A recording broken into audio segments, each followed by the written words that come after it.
necessarily reflect those of Para-X, its affiliates, or its sponsors.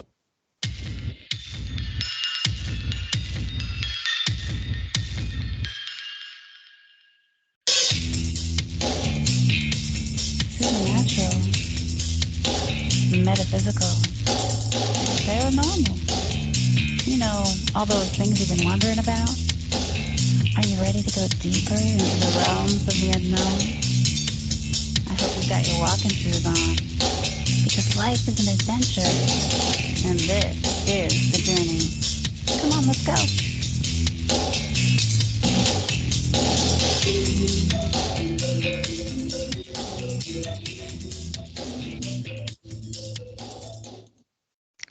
Hello and welcome to the show, everyone. This is the Journey Radio Show, and hey, we're the She-Squatchers. I'm Jen Cruz, your host, and I've got my trusty teammate, Tammy Trico. Hi, Tammy. Hey, everybody. Yay, well, we've got a fun guest for you tonight. We've got Shawn Wendling joining us. And so I'm just going to welcome him to the show so he can tell us all about himself and what's he up to. So welcome to the show, Shawn. Evening. Thank you for having me.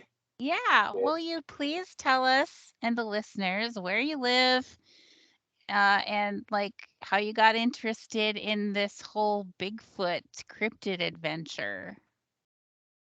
Wow. Long journey. Currently, I live in a suburb of Indianapolis, but pretty much born and raised here, actually up in Chicago. Long story short, moved down here when I was 10 and sprouted from there. But lately coming and going, doing this, that, and the other. Young, I was in the military, did this, that, and the other. But lately, a few years ago, I did a couple of years down in Florida, in Ocala National Forest, which is pretty interesting. But really just been all around, but mostly, Indiana's home base, pretty much. Indiana's home base. So tell me, like, a little bit about your background and how did you get interested in Bigfoot and cryptids?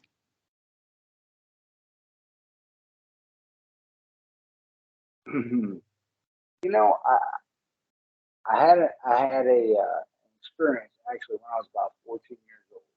That was actually the first encounter that I ever had, and probably the only, at this point, the only Class A sighting that I did.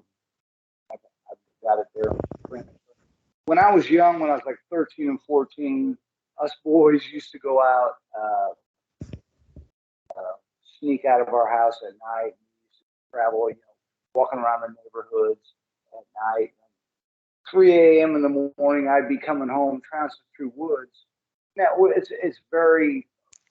it's somewhat suburban, but rural at the same time. There's riverbeds and everything I was thinking about, but actually had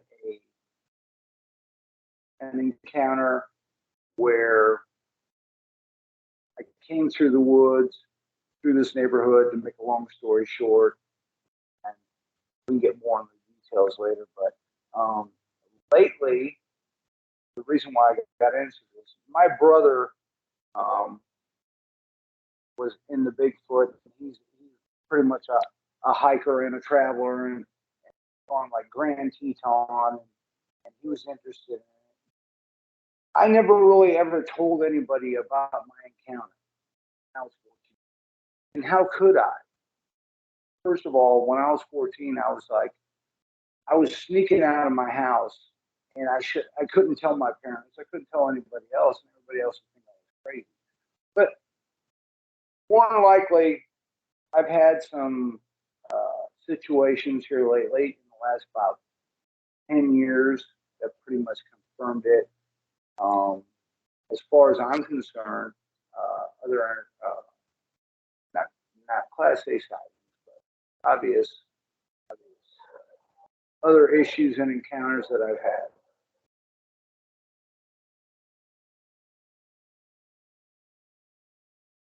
So can you go into a little bit more detail about that? tell everybody has not heard your story, so tell everybody exactly what happened with your first encounter. Give us the details, all of them. I'm sorry, I'm nervous. It's okay. As I said, we used to, a couple of buddies and me, we used to sneak out of the house.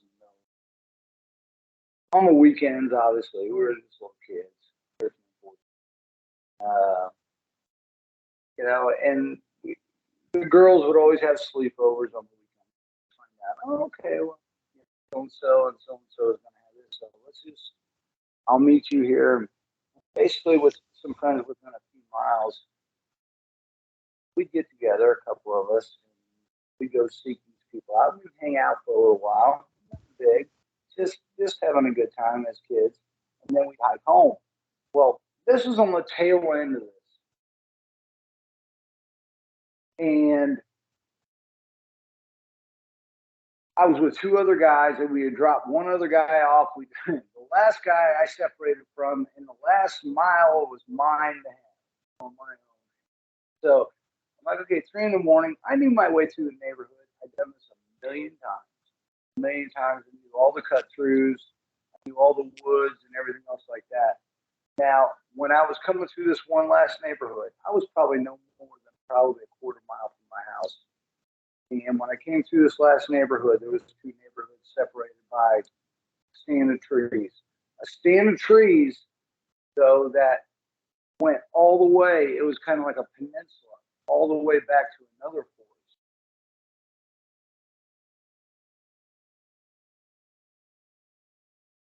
Knowing what I know now,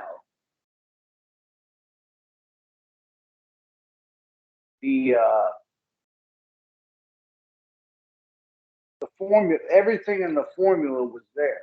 You understand what I'm saying? I live less than a mile, probably a half mile from major woods and a river basin, the White River, and I'm a way northern rural suburb of that.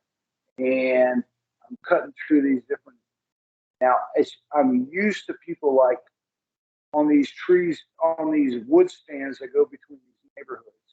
You're used to people like dumping grass clippings and stacking sticks and everything on the edge of these woods to get them out of their yard. I cut through this trail a million times. Cut through this particular trail a million times. Well, not a million, probably about 100. That's exaggerating.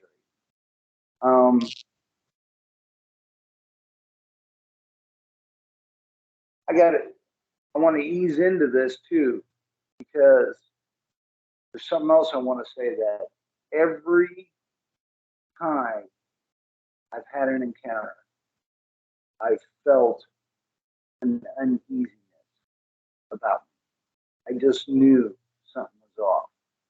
And a lot of times when you feel that uneasiness, you may not have an encounter. But every time I did have an encounter, I felt that uneasiness about me. I just knew it. I've been through this. I've been through this trail. I've been through this track of woods 100 times, probably a few hundred times. And I knew it. And I knew it was out of place at the time. 14, I knew it was out of place. And when I felt that uneasiness and I came through it, I looked to the left. It was just mound. And I was just like, that's why I was saying people dump their grass clippings and everything back there, or they pile sticks down there. And I'm like, okay, I'm feeling this uneasiness. And what I think it was doing, I think like a Bigfoot does, it sets up and watches people. It's like houses, like from the back end, where they can be concealed. I think that's what it was doing when it was doing that. When I cut that track of woods at 14 at 3 in the morning, and I looked over to my left, and that, what I thought was like a heap of rubbish, and I heard a stick break, stopped, and I looked, stood up, and it stood up, and it stood up. I'm freaking out. I mean, I don't want to estimate 7.5, 8 foot tall. I'm freaking out. I'm like, what am I doing? And the last thing I can remember in my comprehensive mind was it took one step forward toward me, and I ran fast the freaking trail. And I had about 200 yards, maybe 250, 300 yards to get to my house. I come out through the back end of that woods, into the neighborhood, through some neighborhoods. And maybe it was just the fear in me at this point. Maybe it was the fear in me at this point, but I could swear it was on my heels and pointing. And that's what I could swear. Like I said, I could have just been scared out of my mind, but I could almost like feel it tugging at my shirt for a certain distance of time. And then it was gone. It let go. What I thought, maybe that didn't happen, but I was so scared at that point in time. That's what it felt like to me. I had about 100 yards. I'll tell you what, I ran the fastest 100 yards I ever ran in my life. My house. And that was my first encounter. Okay? And I grew up in a family where my dad took me hunting, fishing, camping, ever since 5 years old. I mean, the outdoors. I feared nothing because there was nothing to fear. My dad never told me there was nothing. What is there to fear? And I'm up here in Indiana. We have no bears. We have, well, they say we have no cougars. I think we do south time. But, my dad, I really had nothing to fear. He took me as a kid camping, sleeping in a tent was second nature to me, and I never really.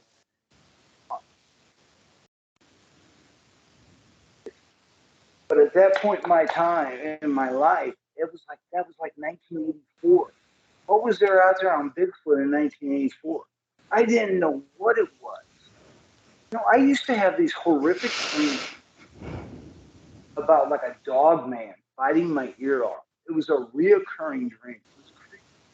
It was like, and it was one of those dreams where you can't yell and you can't wake up. You know what I mean? It's like one of those. But I really never had any fear of anything.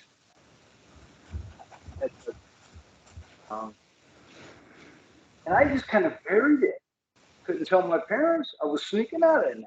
I tell my friends, they think I'm freaking crazy. So, Yeah, that's true. I mean, if you tell your parents about it, they're gonna know that you were sneaking out. So. Listen, what this 8 foot tall? What can I say now? When we say, okay, what could you visualize? Okay, it was very dark. First of all, it's 3 in the morning. I'm coming through a stand of wood, so the moonlight is totally blocked out to somewhat. I could make no facial confirmation at all, other than the fact that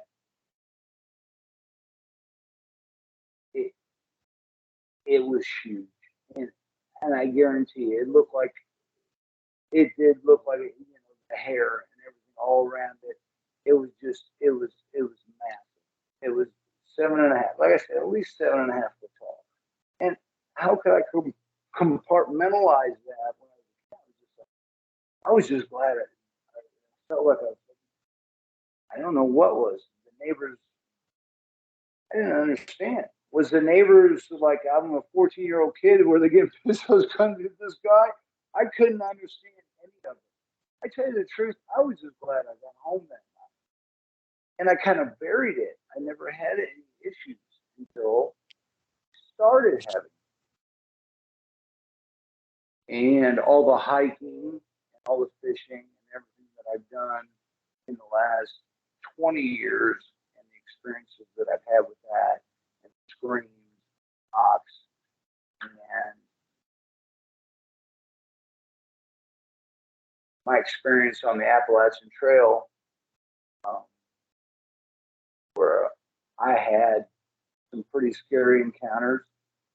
Well, tell us about that. That scared me. Scared me. What happened on the Appalachian trails?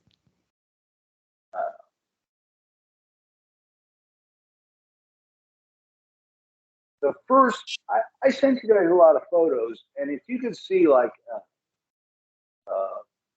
some of the way that the trail is, they call it the green tunnel, and they're right, it is the green tunnel. I mean, I sent Jen some pictures of on her thing about what it looks like, but there are times where the canopy is all around you. You can't see 12 inches on either side of it. I mean, it's that thick. It's that thick. And then there's times where you get on balls on top of mountains.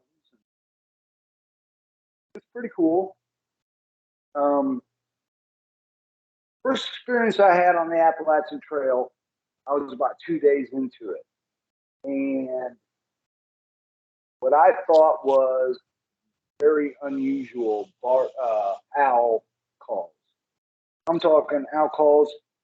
Now, when you're on the Appalachian Trail, most of the people, a lot of them, you have to understand, they have shelters all along the way. Sometimes people will all congregate at these shelters. Okay, so you may have 50 people staying within a 100-yard perimeter of a shelter. Some of them are staying in the shelter. Some of them are camping out. Some of them are pitching tents, this, that, and the other. And then, obviously, if you don't want to camp around a whole bunch of camp, you can go out and satellite camp where you want to go. So that's up to you. Okay, if you like to be alone, that's cool. At first, I kind of like wanted to feel it out. I was a little bit of a chicken, so I wanted to be more around people at first until I figured the whole thing out. You know, I'm no expert. I was a newbie, and I'm like, okay, so I'm gonna hang with the people at first. And the first couple nights, stay at this one shelter on top of this Blue Mountain. I remember it's called Blue Mountain Shelter. Pitched a tent. Nothing extraordinary. Just these barred owls. It's like these barred owls were within like, but they started doing this weird stuff, and they were just like here, here, here, here, here, just all outside of the campground. And barred owls don't do that. They don't protect. And I thought, man, that's really,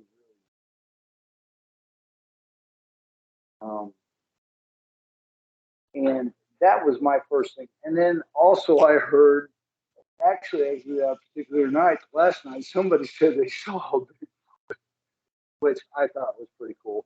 But if they did, they did.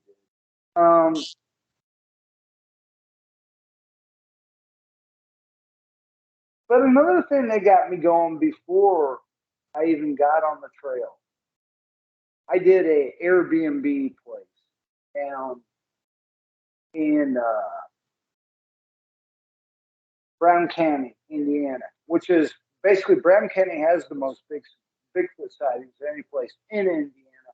Between like they got Hoosier National Forest, they got Brown County State Forest, and they got Yellowwood State Forest. Yellowwood or Armorwood State Forest, all within there in like a free basic boom. And me and a girlfriend of mine back in the day, we rented a cabin there. This was before I went on the trip. And again, I'm discounting.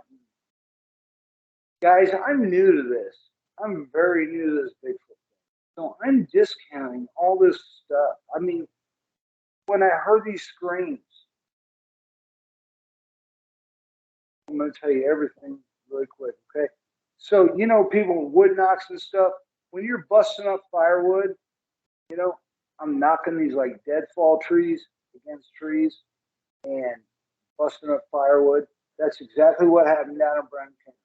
So I'm out there, we're renting this Airbnb. I'm out in the woods in the middle of nowhere, miles, nobody around. There's a 5-acre pond out back. It's a beautiful place. It's a beautiful property out in the middle of nowhere. And get my fire going. I'm sitting out there enjoying myself. And then all of a sudden, just right within the tree line. There's a tree line right over here about 30 yards away from me. I'm sitting there in the fire, and just a scream, like a bloody murder woman getting murdered right 10 yards, 10 yards within that tree line. And it lasted like 10 seconds. It was just like, here's what I think. I'll tell you, here's what I think. As I'm rambling, you're letting me ramble. You're supposed to be telling your story. We're just listening. Okay. So anyway, after I busted all this fire, here's what I think. We had this Airbnb for like 5 days, and it was the third day that we were there. And every morning I would wake up, I'd look out the back. The property sloped down, and there was a 5-acre pond out back, and then there was a levee where the pond went over here on this other side. And I'd always see these fawns, these young deer, all walking around and everything out there in the middle of nowhere. I'm like thinking, these deer don't have any fear or nothing. You know what I mean? They're all out here like that. So here on the third day at this cabin, maybe I wore out my welcome. I really don't know, but that was the first night that I went out there and started a fire at this cabin that we were at. It was the first night it was the third night we were there, but the first night that I started a fire. I went out there and I took all that deadfall I could find, because they had big logs, but I didn't have no kindling. So I had to break up some deadfall so I could have some smaller pieces. So I'm banging these limbs against a tree to break them up. That's the same thing I did on top of that mountain when I was hiking the Appalachian Trail, which I'll get into. But I was breaking up deadfall. I was banging trees. That was the only time that I didn't have an uneasy feeling. I got screamed at. All the other times I did have an uneasy. But that night, I broke them up. But maybe I started that fire. I pissed it off, and it screamed at me like, "Dude, you're messing up my deer hunting," or something like that. You know, don't get the fuck out of my house. You know. Excuse me. I apologize. So yeah, I mean, I don't know what it was,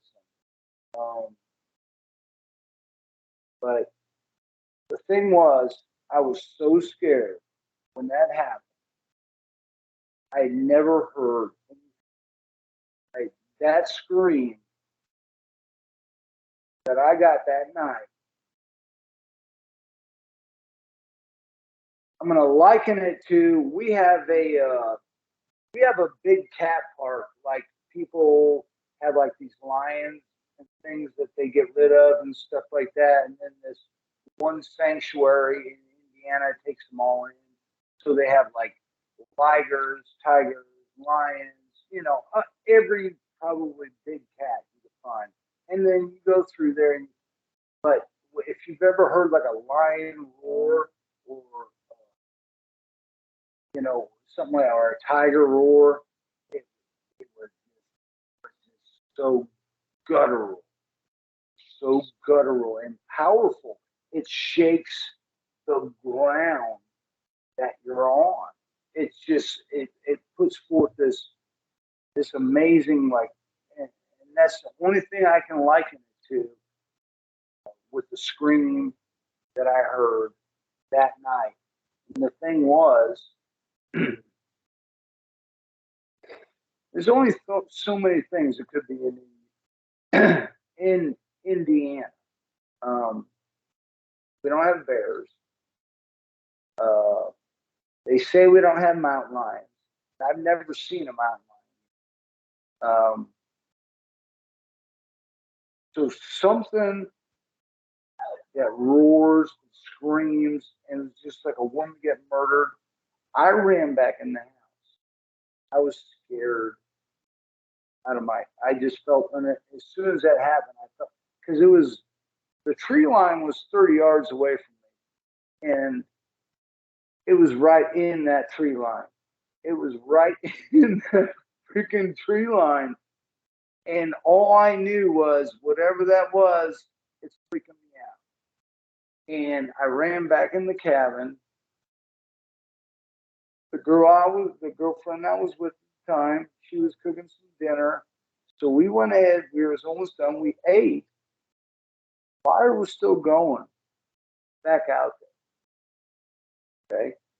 An hour later, I said, so I was like, I don't know what it was. I'm trying to compartmentalize it. I'm not thinking Bigfoot at all. This is the thing. I'm not putting two and two together. I'm not thinking Bigfoot. I'm thinking, what was that?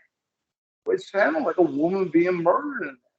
So I'm not even thinking that. And so we go back out and sit after dinner. We go back out and sit by the fire.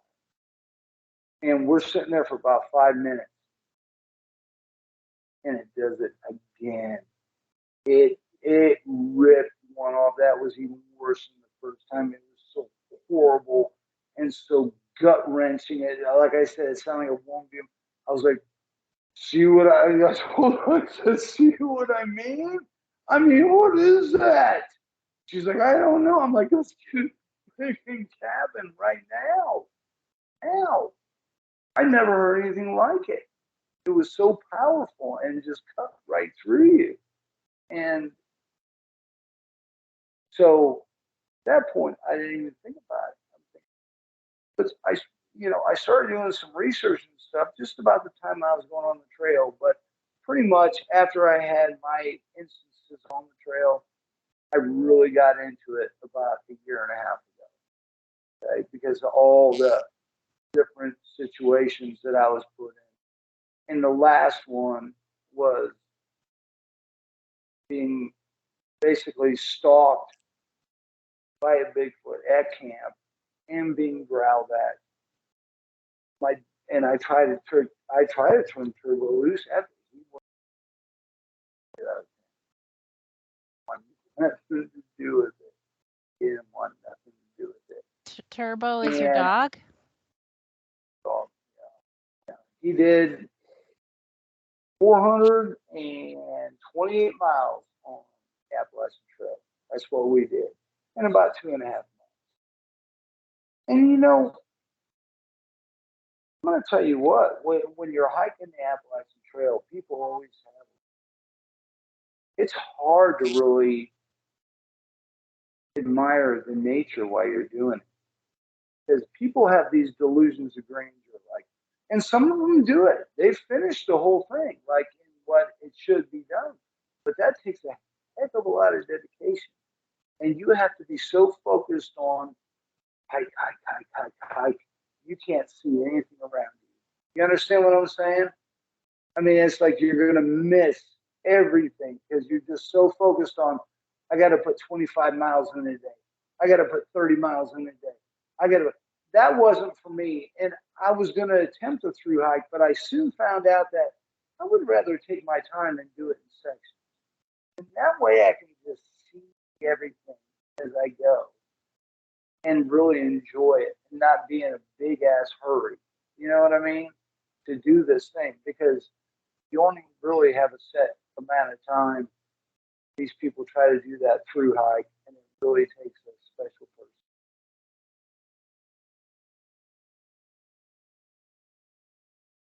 We can't hear you, Jen. You're on mute. Oh, geez. I said, with that, we're going to take our commercial break, and we'll be right back in 2 minutes with Shawn Wendling. Stay tuned, everybody. I was on mute. Thanks for telling me, Tammy. Rookie mistake. No. I knew. I started going like this. I was like, there you go. Yeah. I'm sorry. I'm getting the hang of this, Just but so I'm you not. know that this is going to be uploaded to YouTube, and everything that you say during this commercial break will be recorded and will be on YouTube. So Thanks for that.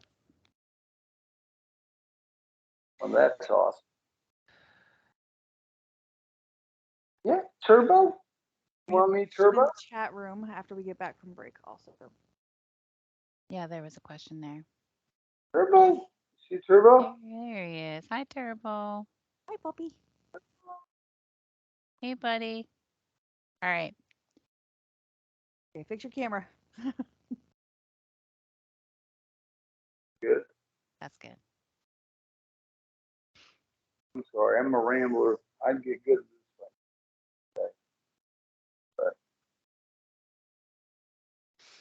thing. But at the last one, we were getting circled. I think it was one maybe two. Hold that thought. Yep, don't talk about it yet until we're back on air.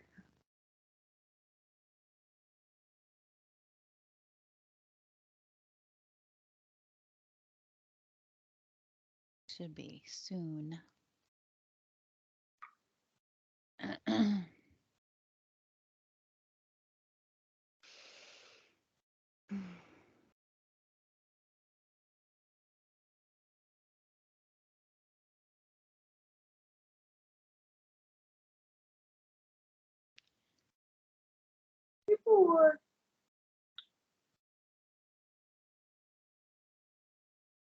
I gotta see you too at the camp out. Were we good dancing at the beginning?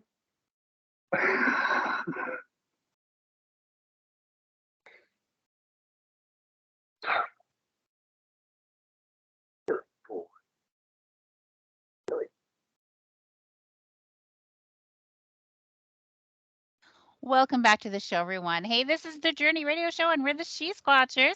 Won't you check us out online at she-squatchers.com? And there you can find our events page and scroll down to October to see where we're going to be. We're going to be in Washington State at the Yakima Valley Bigfoot Con. I believe the date on that is October 22nd. There is also going to be like a VIP meet and greet the night before, so you don't want to miss out on that. So get your tickets now. I am so excited for everybody who's coming to see us there. We have so many awesome people that we know in Washington and Oregon, or I probably said Oregon wrong. I get corrected on that all the time. Oregon. Uh, Oregon. I'm sorry. I'm a Midwestern girl. It's Oregon. So, anyways, come out and see us there. And I'm gonna tell you, please come and subscribe to our YouTube channel. It's She Squatchers Official, and we're also on Facebook and Instagram, also under She Squatchers Official. We are still in the YouTube subscribers race, so come, bring all your friends, subscribe to our channel. We're I think that I'm hoping this person is going to be at this event in Washington so we can end this battle I need to uh, of the yeah. subscribers race. Hope so. Anyway, so let's get back to the show. We've got Shawn Wendling with us from Indiana, and we've recently met Shawn online. We're going to meet Shawn in person next week. He is attending a super secret location expedition that we're going on.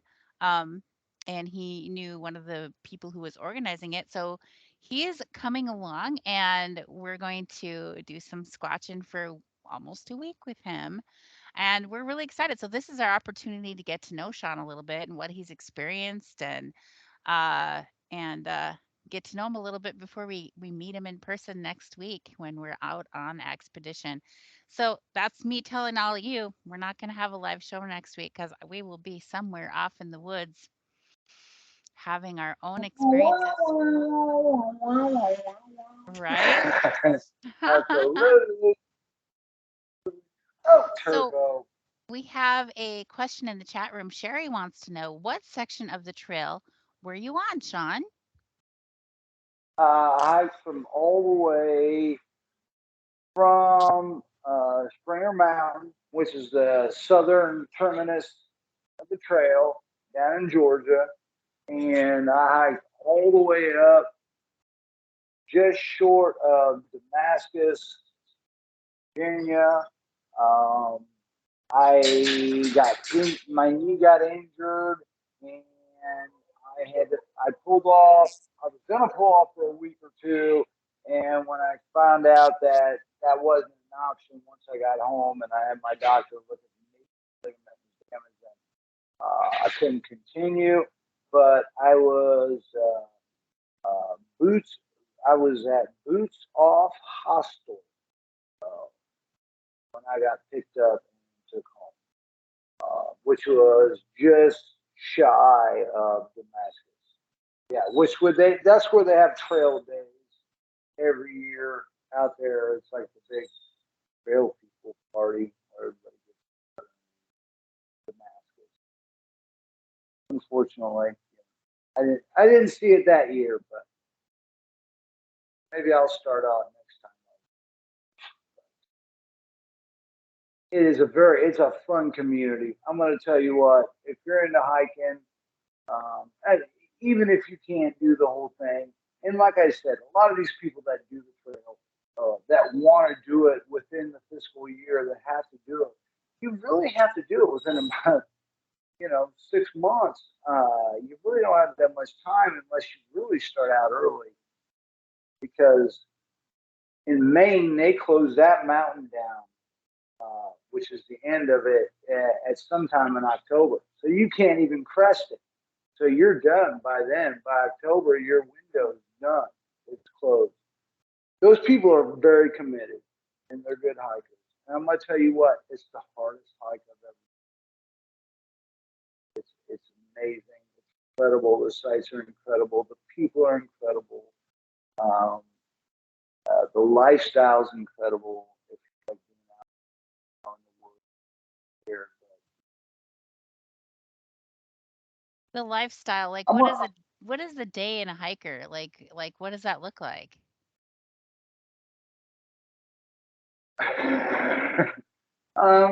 Waking up. Let's see. You're gonna wake up in the morning, and yourself. You can make some coffee. You'll break down your little camp. Stuff all packed up. You eat a little breakfast, and you proceed to start walking. You proceed. Man, I had the best buddy in the world. Jen, I sent you those pictures. I had the best buddy in the world. I had a hiking buddy, my dog Turbo. So he was great. He went the whole way, and it was a nice time. Like I said, if you want to be a hermit on the trail and not be around anybody, you can do that. Most people try to tend to at least somewhat flock together and try and find a groove, or what they call a tramily, which is a trail family. You try and find someone that maybe hikes your pace, your way, and keep up with. Most of them bust up, but it's nice. You meet a lot of great people along the way. You know what I mean? You'll hike with somebody for a week and a half, and something will happen, and you'll go forward, or they'll go back, but then you'll meet somebody else, and it's just a nice time. And then there's those creepy times when you're all alone. That's where I get into this story, which what pulled me off the trail was I was really trying to make good time on some downhill about a day before, and I was just kind of running and being like I hurt a tendon in my knee, and I knew I had to get back. But long story short, I knew I had to get to the top of this mountain because it was the only water source. Everywhere along the trail, you have to understand that the most important thing is water. You have to have water. Without water, you're pretty much all right. So there's these different apps that you can go on your phone, like Gut Hooks and things, and they show you different areas where there's going to be water here, or there's going to be this there, and you know how many miles, and you're hiking there, and you're out in the middle of nowhere. I mean, you're out in the middle of nowhere. This time I was out in the middle of nowhere. I was in this place called Pound Mountain Wilderness, and I just felt I was already hurt, but I was climbing this mountain. I knew I had to get to this water source, and I camp out up there. And I had 3 miles to go to get back down to that place. And within a mile of it, I already felt that feeling, that ominous feeling. It was just like the woods just went quiet. This place that I had to camp out at. As I was hiking up there, yeah, I found the water source. I went up the hill. When I went up the hill, I found a makeshift campsite some people had been at before. And I don't know. I didn't hear a bird chirp. I didn't hear a squirrel rustle. I didn't hear nothing. I just had the most uneasy feeling at this place right from the get-go. That's what I can remember. Since that, I was like, okay, I'm all by myself. I'm just gonna like build the biggest fire that I can. Anyway, so I started doing what I do, breaking up all that deadfall. Well, I think I called them in. That's that night that I had, I think, at least one or two circling the camp, moving around, guttural growls, just like a lion. It wasn't a bear. I ran into a couple bears. Bears are clumsy. They'll come into camp. They'll just mess with everything.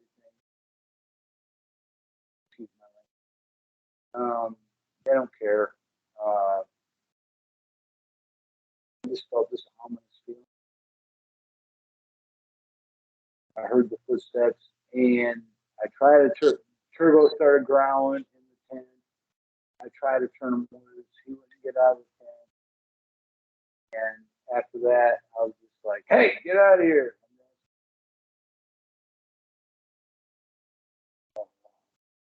Guttural out, coming out at me. Like,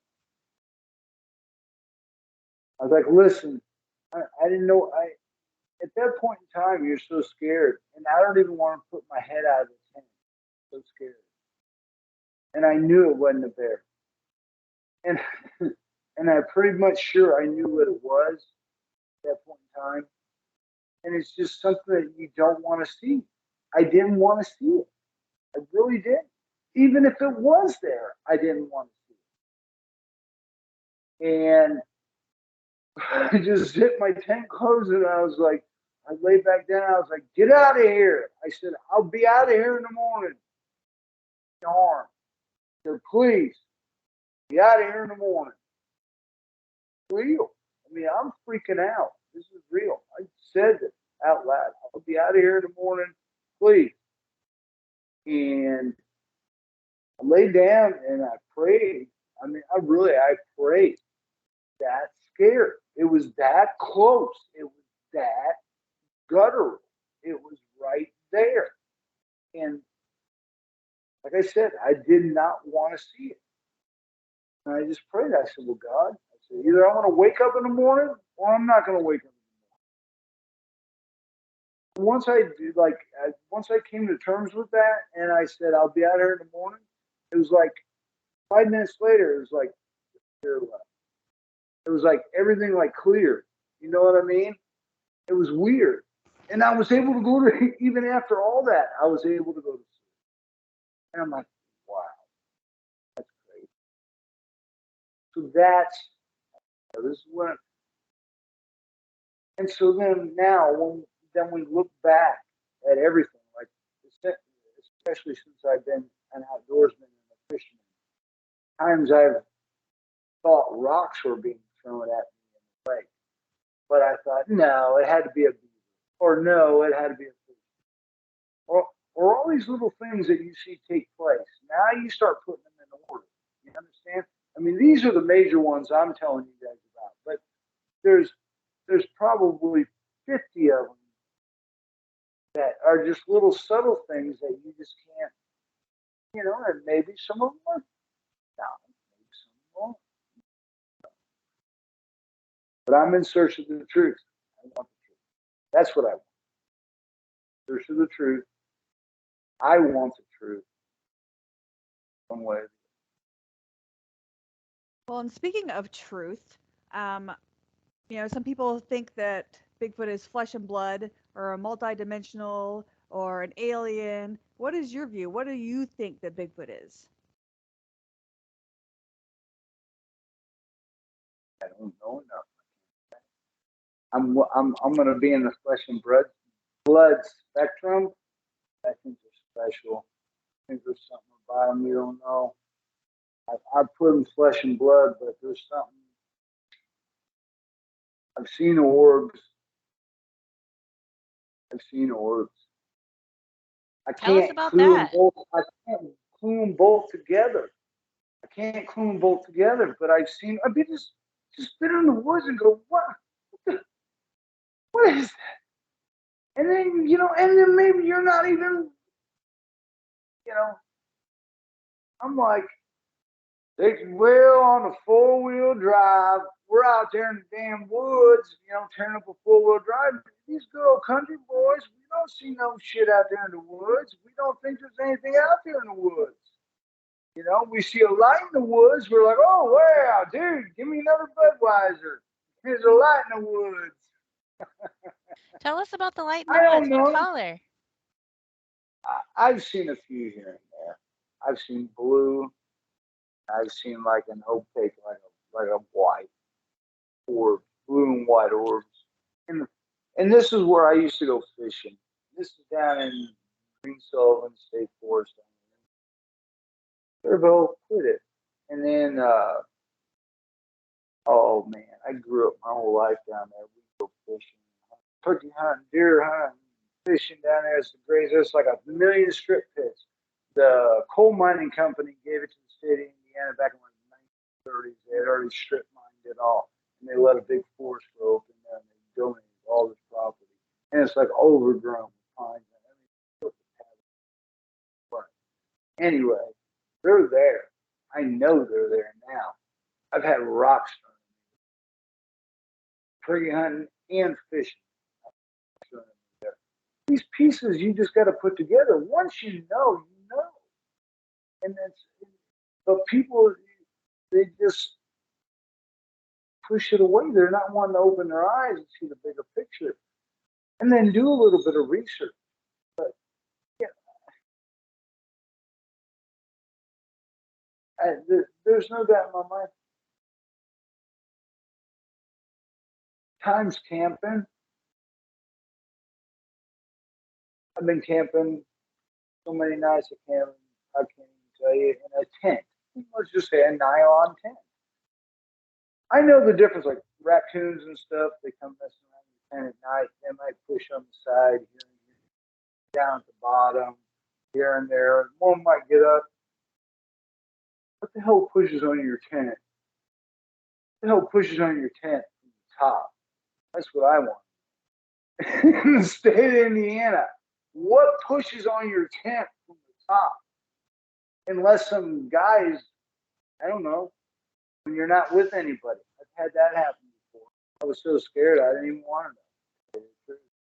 There's times where you really don't want to know what's happening. That's the way I feel about it. Please don't, So, what do you think that the correct strategy is to get Bigfoot? What is your plan? Okay, here's my plan. I think entering the woods with the right mindset, I think they're connected to nature in every way, shape, or form. And when you speak in nature, you speak to them. And if they're as slick as we think they are, they'll hear us. Tell them we mean them no harm and we appreciate them letting us visit their home. We'd like an interaction, speak to them on their level. I think they're going to understand a lot better than you think they will. That's the approach I want. I want to walk in the woods with everybody with the cleanest, kindest, most non-conflictual attitude they have. and just become one with nature. Just go in there and ask them, you know, and let them know we appreciate being in the woods, and then asking them for an interaction. That's the best way to go, and try and give some apples.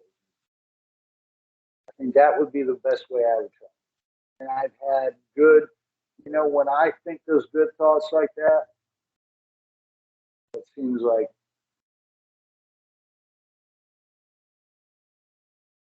it works for me. I think those good thoughts like that, it works. I think they can sense people's bad, negative, crappy attitudes and everything else like that. I think if you go in there, like, we're in your house, we really appreciate it. Thank you. We love you. Please, we'll gift you these. We'd love to have an interaction and just see what happens. So you're bringing food to gift? Well, yeah, I'll bring some apples. They love apples. Okay. Yeah. We need to bring some blue marbles and some little gadgets like that too. I think gifting, if we set up a gifting area, I think that would be a good idea too.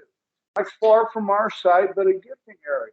And then going out there and speaking to them, letting them know it's a gifting area, laying the gifts out, let's see what happens. That's all we can do. Awesome. Very smart. Yep. Very smart. So do you think we'll have better luck finding evidence during the day or experience things at night? Well, if you're looking for evidence as far as structures, tree things like that, and footprints and stuff, then that's obviously going to be better in the day. Right? We all know that because we can't find that stuff at night. So those are the visual things that we're going to be looking for in the day. But at night, pretty much it's their ball game at night. It's their world. I mean, we can try some things and set some stuff out, but the day's us, we can see, but at night we can't see. So what we can do is hope to just, I think, just put off a good vibe to everything and just try and act as normal as possible and see, if we've got some night vision and stuff, we can draw some stuff in and go from there. But as well as I do, they rule the night. But as far as day, as far as evidence is concerned, we're going to be, if we can go out and find some tracks or, some structures or some tree bands or some, whatever, yes, that'll be a good time. Okay. So, members of my tribe in Minnesota talk about things that you don't want to do in the woods at night. And one of those things is whistle. You don't want to whistle in the woods at night because it could bring them in. So, are you going to be the brave man who goes off a little bit away from where we're hanging out and whistles? I always whistle. I whistled. Maybe that's my problem because I whistled all along the trail. That's how I did with Turbo. I was like, that's how I call him, Turbo. Yeah. Turbo. Yeah. Turbo. Yeah. I mean, I can whistle. I mean, But I will. I've also heard that you can call in other things if you whistle. What is it? Oh, get. You can call in the skinwalkers if you whistle at night in the woods. Also. Oh, never had that try. Well, I don't know if there's any skinwalkers up in Ohio. Oh, it's a big state. It's a big state. Jen, shut up! It's a big state. We hereby cancel that last statement by Jen Cruz. I've just had too many experiences that are just too overwhelming. I did have my Class A, and even though it wasn't 100%, I knew it wasn't. It wasn't. It just wasn't. It wasn't what? My Class A when I was 14. I'm just saying, I've reviewed it in my mind 1,000 times. I said it wasn't you. wasn't human. Close to human, but it wasn't. All I,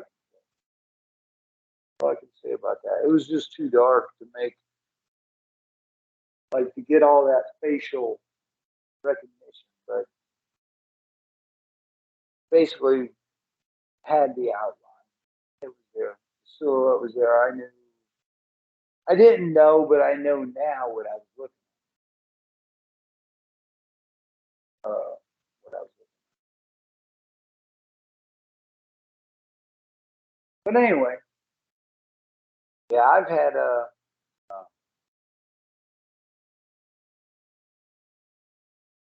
stuff going. Looking forward to it. I hope this Yeah. new spot Chad's got picked out is. I don't know a whole lot about it, but um, Well, we're not going to talk about it on the show, that's for sure. So let's just stop right he's there on got good, that. he's got a good spot pick. Oh, I ain't dropping no names. We have been remote viewing some locations and have seen some good stuff out there. So I'm excited to be out there for sure. And definitely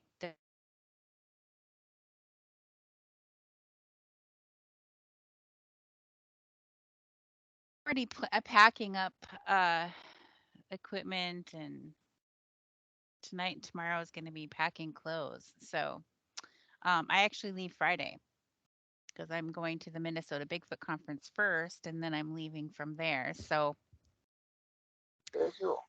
yeah, so I leave Friday morning. So give everybody hugs for me that I don't get to see. I sure will. I sure will. So anybody out there who's in the Minnesota, Wisconsin area, come out to Grand Rapids, Minnesota this weekend. Saturday is going to be the Minnesota Bigfoot Conference, and Russell Acord, Dr. Mariah Mayer, Cliff Barackman, Ken Gearhard is all speakers on the lineup. And I'm going to be there hanging out, listening. I actually attended last year's event and did not get a booth and did not speak. And it was like, whenever we go to events, we're always speaking and we have a booth, and it was really fun for me just to attend the event and sit and take it in. And I just listen and not be responsible for anything except for myself. Right? So I'm looking forward to doing that again and seeing all the other Minnesota Bigfoot people. But I was really surprised last year. There was even people from Nebraska there. They were like, "Hey, Jen." I was like, "Hey, I met you in Nebraska." I was like really thrown off. Huh? You familiar with Dennis Martin, right? Dennis Martin's story. A little kid that got kidnapped Yeah. up in way back. You know when. Yeah. Yeah. For sure. Well, we I have a got big. off the I got off the trail and I had to come back on the trail. I did it through Cades Cove and I went through there and it was the most where they supposedly he hiked. Well, that music tells us we are at the end of the show. So I want to thank Shawn Wendling for 3 coming on, days. and we'll see you next week in person. And not everybody out there in Radio Land, we won't see you next week. So stay tuned for a repeat for then. But we'll come back with some new stories to share, I'm sure. Thanks for tuning in, everyone. Good night.